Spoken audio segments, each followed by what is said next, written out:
expert chez Bourse Direct. Rebonjour Romain, vous nous parliez tout à l'heure d'un niveau à ne pas casser sur le CAC. Est-ce qu'on peut rappeler ces niveaux ?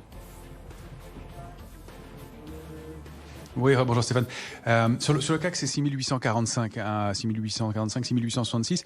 C'est jusque là où on avait construit le début du rebond de la semaine dernière avec de l'intérêt. On expliquait qu'au-delà, il n'y avait pas eu de soutien du côté des marchés dérivés. C'est effectivement une semaine hyper technique avec une liquidité qui est en train de diminuer compte tenu de la période et pour des raisons techniques aussi.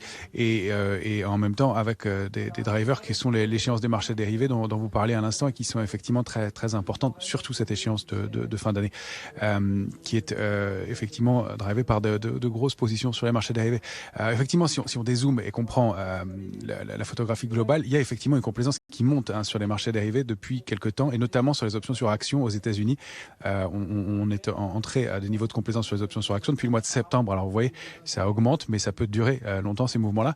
Pour l'instant, effectivement, à plus court terme, on est en train de tester des niveaux d'alerte intraday, on va dire sur les indices majeurs. Alors sur le Dow Jones, c'est la zone en futur 35 570, 35 604 qui est en train d'être travaillée et qui ne serait pas bon de rompre au risque d'aller chercher l'alerte de court terme sur le Dow Jones qui est situé à mon sens à 35 360 points, 366. Si en revanche on rebondit, c'est un trading range, une zone de neutralité jusqu'à 35 916. Sur le Nasdaq, le trading range c'est 15 975, 16 330. On est en train de travailler ce niveau et c'est pas terrible. L'alerte de court terme, elle se situe sous 15 660. Sur le S&P, le trading range, c'est 4 630, 4 712. Si on rompt, c'est le bas du range et l'alerte de court terme, c'est 4 535. Donc, on est proche de ces niveaux, pas sur le S&P, mais sur le Nasdaq et le Dow Jones. À Paris, sur le CAC 40, c'est donc 6 845, le range, 7 012. Tant qu'on est entre ces bandes, c'est plutôt une zone neutre de moyen terme. On a un biais baissier à court terme, je vous le disais. On évolue au sein d'un canal baissier depuis le rebond et depuis 7100 points.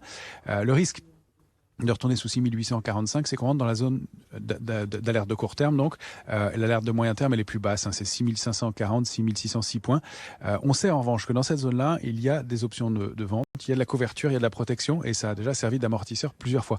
Donc, c'est un niveau à ne pas rompre. Il n'y a pas vraiment de raison pour le faire dans l'immédiat, mais c'est un niveau à préserver et à aller tester.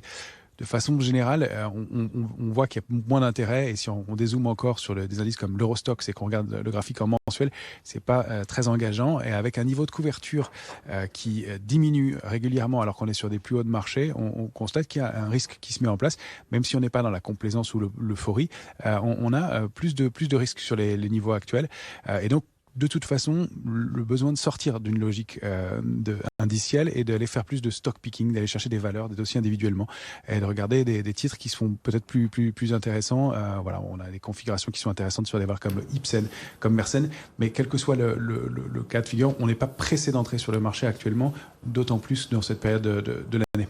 Merci beaucoup Romain Daubry, Bourse Direct. Merci pour ces commentaires.